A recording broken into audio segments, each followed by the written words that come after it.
우리 함께 보실 말씀은 에스겔 47장입니다.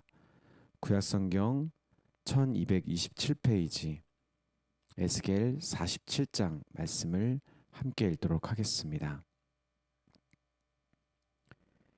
그가 나를 데리고 성전문에 이르시니 성전의 앞면이 동쪽으로 향하였는데 그 문지방 밑에서 물이 나와 동쪽으로 흐르다가 성전 오른쪽 제단 남쪽으로 흘러내리더라.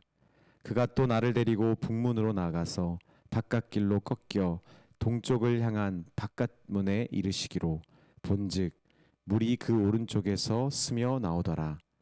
그 사람이 손에 줄을 잡고 동쪽으로 나아가며 천척을 측량한 후에 내게 그 물을 건너게 하시니 물이 발목에 오르더니 다시 천척을 측량하고 내게 물을 건너게 하시니 물이 무릎에 오르고 다시 천척을 측량하고 내게 물을 건너게 하시니 물이 허리에 오르고 다시 천척을 측량하시니 물이 내가 건너지 못할 강이 된지라.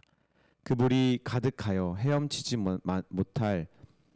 만한 물이요 사람이 능히 건너지 못할 강이더라. 그가 내게 이르시되 인자야 내가 이것을 보았느냐 하시고 나를 인도하여 강가로 돌아가게 하시기로 내가 돌아가니 강 좌우편에 나무가 심이 많더라. 그가 내게 이르시되 이 물이 동쪽으로 향하여 흘러 아라바로 내려가서 바다에 이르리니 이 흘러내리는 물로 그 바다의 물이 되살아나리라. 이 강물이 이르는 곳마다 번성하는 모든 생물이 살고 또 고기가 심이 많으리니 이 물이 흘러가므로 바닷물이 되살아나가겠고 이 강이 이르는 각처의 모든 것이 살 것이며 또 이 강가에 어부가 설 것이니 엔디게에서부터 에네글라임까지 그물 치는 곳이 될 것이라. 그 고기가 각기 종류를 따라 큰 바다의 고기같이 심이 많으려니와 그 진펄과 개펄은 되살아나지 못하고 소금 땅이 될 것이며 강 좌우가에는 각종 먹을 과실나무가 자라서 그 잎이 시들지 아니하며 열매가 끊이지 아니하고 달마다 새 열매를 맺으리니 그 물이 성소를 통하여 나옴이라. 그 열매는 먹을만하고 그 잎사귀는 약재료가 되리라. 주 여호와께서 이같이 말씀하셨느니라. 너희는 이 경계선대로 이스라엘 12지파에게 이 땅을 나누어 기업이 되게 하되 요셉에게는 두 몫이 되리라. 내가 옛적에 내 손을 들어 맹세하여 이 땅을 너희 조상들에게 주겠다고 하였나니 너희는 공평하게 나누어 기업을 삼으라. 이 땅이 너희의 기업이 되리라. 이 땅 경계선은 이러하니라. 북쪽은 대에서 헤들로는 길을 거쳐 스닷 어기까지니 곧 하맛과 브로다며 다메섹 경계선과 하맛 경계선 사이에 있는 시브라임과 하우란 경계선 곁에 있는 하셀 하티곤이라. 그 경계선이 바닷가에서부터 다메섹 경계선에 있는 하살레논까지요. 그 경계선이 또 북쪽 끝에 있는 하맛 경계선에 이르렀나니 이는 그 북쪽이요. 동쪽은 하우란과 다메섹과 및 길르앗과 이스라엘 땅 사이에 있는 요단강이니 북쪽 경계선에서부터 북쪽 바다까지 측량하라. 이는 그 동쪽이요. 남쪽은 다멜에서부터 무리봇 가데스 물에 이르고 애굽 시내를 따라 대에 이르나니 이는 그 남쪽이요. 서쪽은 대에라. 남쪽 경계선에서부터 맞은 쪽 하맛 어기까지 이르나니 이는 그 서쪽이니라. 그런즉 너희가 이스라엘 모든 지파대로 이 땅을 나누어 차지하라. 너희는 이 땅을 나누되 제비 뽑아 너희와 너희 가운데 머물러 사는 타국인 곧 너희 가운데에서 자녀를 낳은 자의 기업이 되게 할지니 너희는 그 타국인을 본토에서 난 이스라엘 족속같이 여기고 그들도 이스라엘 지파 중에서 너희와 함께 기업을 얻게 하되 타국인이 머물러 사는 그 지파에서 기업을 줄지니라. 주 여호와의 말씀이니라. 아멘. 네, 반갑습니다. 본문은 이스라엘의 회복에 대한 말씀이 계속되는 내용입니다. 하나님께서는 에스겔 선지자를 성전문에 이르게 하셔서 그 문지방 밑에서 흘러가는 물을 보게 하십니다. 이 물은 동쪽으로 흐르고 이 강이 이르는 곳마다 모든 것이 살아납니다. 결국 이 강은 사람이 건너지 못할 정도로 넘치는 큰 강이 되어 바다에 이르게 될 것입니다. 이 생명의 강으로 고기가 많아지고 강 좌우에는 과실나무가 심이 많아집니다. 하나님께서는 이 환상을 통해서 새 성전의 모든 죽었던 것들이 다시 살아나서 풍성한 과실을 맺는 그 생명의 가득함을 말씀하고 계십니다.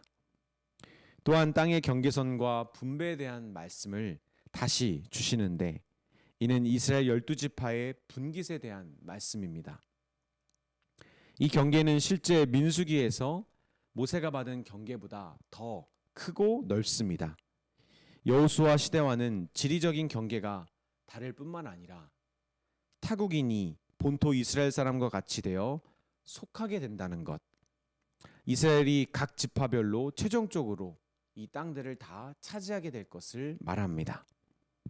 이는 아브라함 언약에 나타난 이 땅에 대한 하나님의 약속이 완전히 성취되었다는 것을 의미합니다.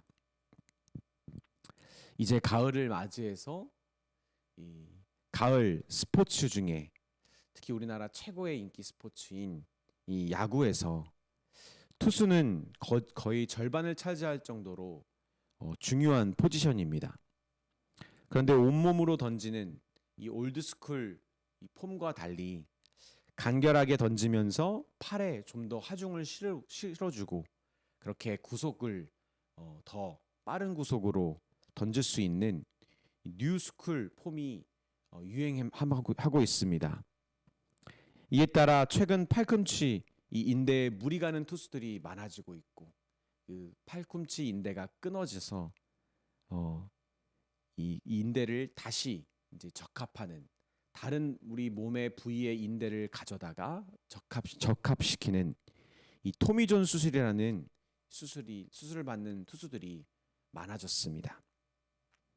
그런데 이 수술이 신기한 것은 수술 후에 1년 아니면 18개월까지 이 재활 과정이 모두 끝난 다음에는 이 투수들의 공을 던지는 그 공의 속도와 구질, 이 공의 회전수와 함께 가지고 있는 공이 가지고 있는 묵직한 힘, 이것들이 더 나아지고 훨씬 나아질 때도 있다는 것입니다.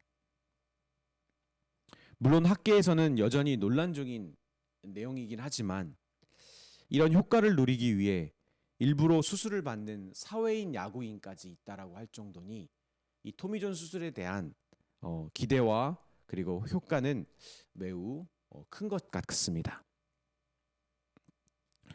원래 자기의 인대를 교체하고 수술 후에 오랜 재활 과정을 인내하는 큰 어려움이 있지만 단순히 복귀나 회복을 넘어 더 나은 새 투수가 된다는 것은 마치 하나님의 백성과 그 성전이 온전히 회복되는 이 에스겔 후반부의 말씀을 계속 생각나게 하는 것 같습니다. 우리 주 안에 사랑하는 여러분, 하나님께서 집도하시는 회복 수술은 사람의 것과는 전혀 다릅니다. 단순히 죄인들을 그 죄에서 깨끗하게 하는 것을 넘어 영원히 용서받을 수 없는 죄인을 거룩하고 완전한 의인이 되게 하시는 것. 그 회복이 바로 하나님이 집도하시는 그런 수술입니다. 죽었던 모든 것이 살아날 뿐만 아니라 각종 먹을 과실나무가 자라고 그 잎이 시들지 아니하며 열매가 끊이지 아니하고 달마다 새 열매를 맺게 하는 그 생명의 풍성함이 있는 회복입니다. 따라서 하나님의 성령이 함께하게 된 그 사람의 특징은 기대와 그리고 소망과 그리고 성령의 열매의 풍성함입니다. 하나님의 임재로 우리 안에 주신 그 기대하는 그리고 소망하는 그런 마음을 우리가 놓치지 않도록 우리는 주의하며 또 기도하기를 쉬지 않아야 합니다. 현재 내 눈에 보이는 모습, 놓여 있는 상황, 그리고 죄에 습관된 자기의 모양 때문에 하나님이 행하시는 이런 완전한 회복의 기쁨을 잃어버리거나 놓치지 않는, 그렇게 빼앗기지 않는 저와 여러분이 되었으면 좋겠습니다. 아멘. 우리 같이 기도하시겠습니다. 하나님 아버지, 죄인이었던 또 죽어 있었던 우리를 살리시는 하나님의 완전한 수술, 오히려 이전보다 더 비교할 수 없는 생명의 풍성함으로 우리를 인도하시는 하나님의 수술을 우리가 받은 자들입니다. 그래서 우리 안에 이 넘치는 기대와 소망 그리고 기쁨, 우리 안에 분명히 이것을 하나님께서 허락해 주셨음을 믿습니다. 그런데 우리 안에 보이는 상황과 모양이 또 우리 자신의 연약함이 그 기대와 소망을 자꾸만 놓치게 합니다. 아버지, 우리 그리스도인으로서 이런 생명수로 우리를 온전하게 회복하게 하시는 하나님의 성령의 능력을 지닌 자로서 아버지, 기대와 소망 또 하나님 안에 누리는 그 기쁨을 빼앗기지 않는 저희가 되도록 주님 저희를 지켜주시고, 또한 주님 성령 안에서 기도하며 우리 주님 안에 믿음을 놓치지 않는 저희 모두가 되게 해주세요. 시간 다시 하나님이 주시는 믿음으로 우리 안에 나를 향한 또 우리를 향한 또 하나님의 나라를 향한 기대와 소망을 새롭게 품고 나아가는 오늘 하루가 되기를 원합니다. 예수님의 이름으로 기도드립니다. 아멘.